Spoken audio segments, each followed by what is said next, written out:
ভোটের দিন সকাল সকাল উঠে রুটি বানানোর জন্য এখানে আটা তৈরি করে নিয়েছি।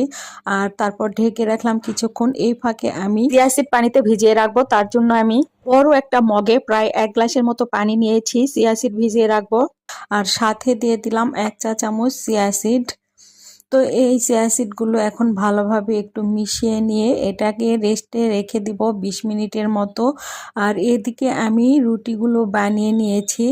এখানে বেশ কয়েকটা রুটি হয়েছে, এই রুটিগুলো এখন ভেজে নিব। রুটিগুলো ভাজা হয়ে গেলে আমি হাঁসের মাংস রান্না করব। আর এদিকে রান্না শেষে আমি 15-20 মিনিট পর এই চিয়া সিড পানীয়টা খেয়ে নিয়েছি। আর এটা খেলে যে কি উপকার হয় তা তো আপনারা জানেনই। সকালবেলা গ্যাস্ট্রিকের সমস্যা যাদের থাকে এই পানীয়টা খেলে গ্যাস্ট্রিকের সমস্যা দূর হয়। যাই হোক, এখন ভোট দিতে যাব।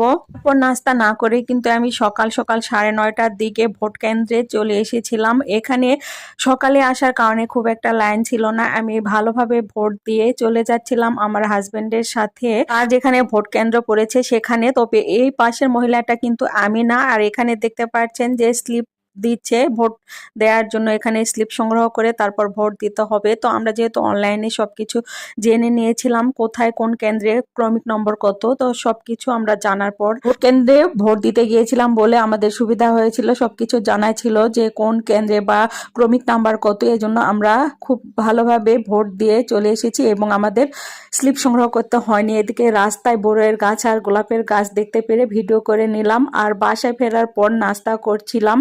নাস্তাতে এই যে হাঁসের মাংস আর রুটি ছিল, যেটা আমি আগেই বাসায় তৈরি করে গিয়েছিলাম। সুষ্ঠু পরিবেশে ভোট দিতে পেরে খুব ভালো লাগছে, আলহামদুলিল্লাহ।